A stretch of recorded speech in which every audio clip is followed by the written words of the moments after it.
पिता परमात्मा सारी सृष्टि के रचनहार कुल मालिक कबीर देव, कबीर प्रभु, कबीर साहब, ये वही परमात्मा हैं जो बनारस में, वाराणसी में, काशी में सन 1398 संवत 1455 में सतलोक से सशरीर आए थे और लहर तारा तालाब में विकसित कमल के फूल के ऊपर एक शिशु रूप धारण किया था, बालक का रूप धारण किया था। परमेश्वर कबीर जी का जन्म किसी मां से नहीं हुआ था, केवल ये एक प्रभु है जो स्वयंभू हैं, परिभू हैं, कबीर मनीषी। इनका शरीर शुक्रम अकायम असनाविरम। परमात्मा कबीर जी का शरीर माता पिता के योग से बने हुए शुक्र से नहीं बना, वो शुक्र से बनी हुई काया नहीं है। परमात्मा का शरीर नाड़ियों के जोड़ जुगाड़ से नहीं बना है, असनाविरम। वो स्वयंभू है। परमात्मा का शरीर अछिद्रम है और वो परमात्मा स्वयंभू हैं। वो कबीर जी हैं जो बनारस में 120 वर्ष तक एक जुलाहे की भूमिका करके सहशरीर आए थे, सहशरीर चले गए थे। वो असंख्य ब्रह्मांड के मालिक हैं, वो कुल मालिक हैं। वो परमात्मा हैं जो गीता जी अध्याय नंबर 18 के श्लोक नंबर 62 में 62 में गीता ज्ञान दाता कह रहा कि अर्जुन तू सर्वभाव से उस परमेश्वर की शरण में जा जिसकी कृपा से तू परम शांति और शाश्वत स्थानम अर्थात सनातन परम धाम सतलोक को प्राप्त होगा। गीता जी अध्याय नंबर 15 के श्लोक नंबर 4 में कहा कि जब तुझे तत्वदर्शी संत मिल जावे उसके पश्चात उस परम पद परमेश्वर की, उस परमेश्वर के परम पद की, उस परमेश्वर के जो गीता जी अध्याय नंबर 18 के 62 में जिसके विषय में कहा है, उस परमेश्वर के परम पद की खोज करनी चाहिए, जहां जाने के बाद साधक फिर लौटकर संसार में नहीं आते, जिनकी जन्म मृत्यु फिर कभी नहीं होती। वो पूर्ण मोक्ष प्राप्त करते हैं। और जिस परमेश्वर ने, ये वही परमेश्वर है जिसने पूरे ब्रह्मांडों की रचना की है।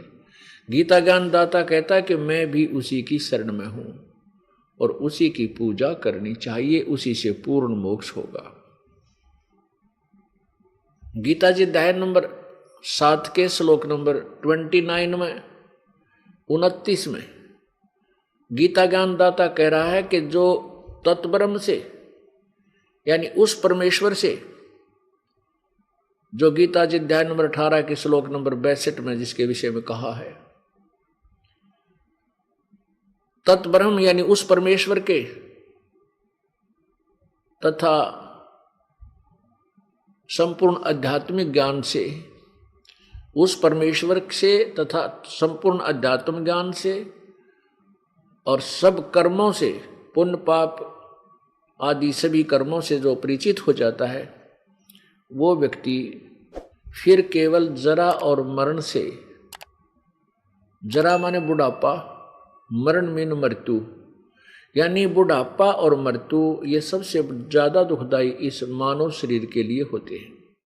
कहते हैं फिर वो जरा और मरण से ही छुटकारा पाने का प्रयत्न करता है। वो यहाँ का ना देव बनना चाहता है, ना महादेव बनना चाहता है, ना कोई पृथ्वीपति बनना चाहता है। वो केवल अपनी जन्म मृत्यु के उस रोग को कटवाने का ही प्रयत्न करता है। गीता जी अध्याय नंबर 8 के मंत्र नंबर 1 में अर्जुन ने पूछा कि प्रभु आपने जो 7वें अध्याय के 29वें श्लोक में जिस तत्ब्रह्म उस परमेश्वर के विषय में जिक्र किया अभी, वो परब्रह्म, वो तत्ब्रह्म कौन है, वो किसको कहते हो तत्ब्रह्म।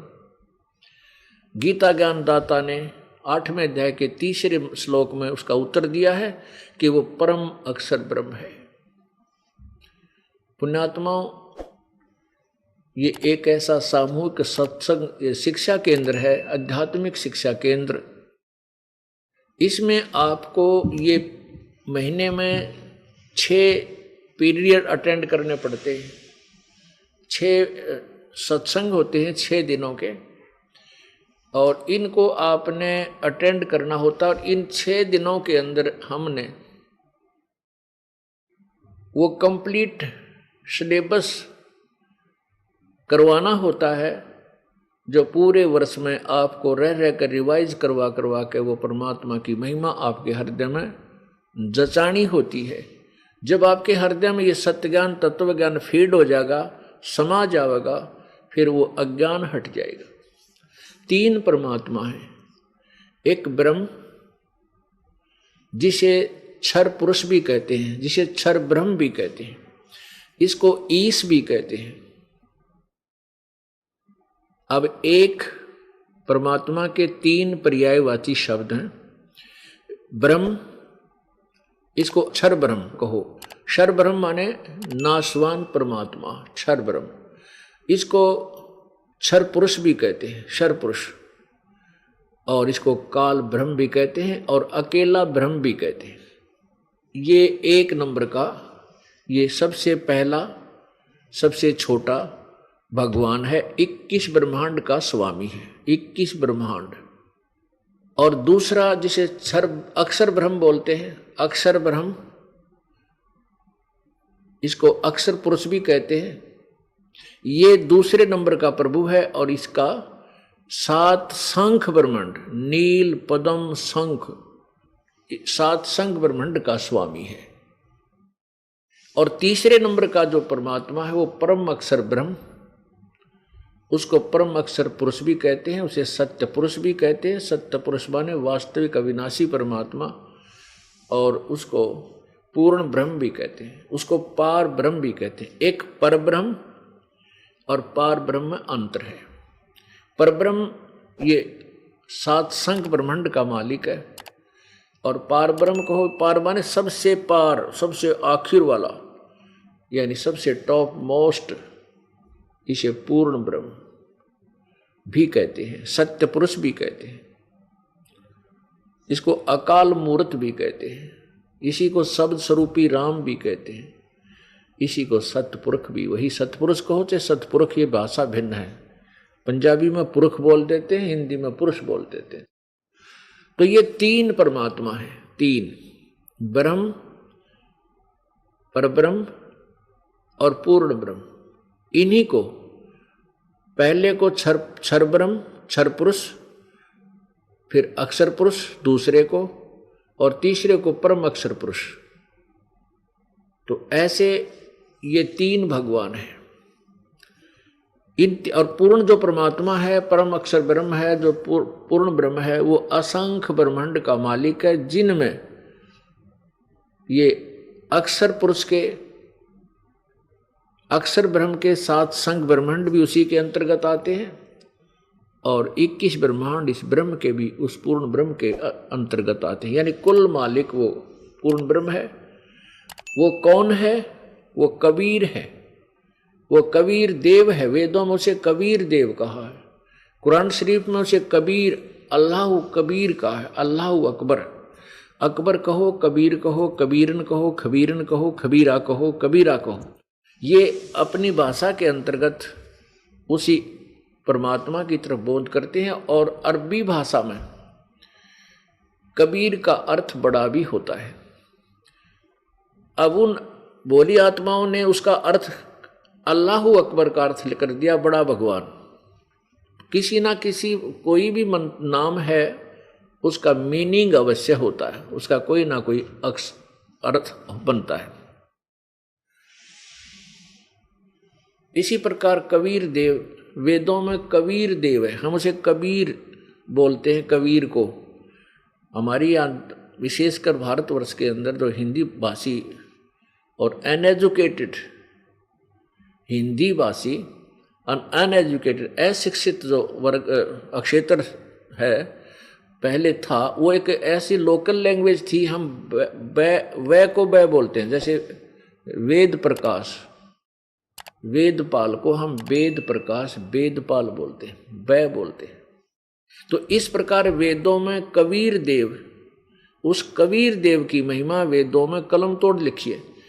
तो इन्होंने अनुवादकर्ताओं ने संस्कृत के से हिंदी में अनुवादकर्ताओं ने कवि का अर्थ, कबीर का अर्थ उन्होंने कवि कर दिया और देव का अर्थ परमेश्वर कर दिया। उन्होंने कवि परमेश्वर कर दिया।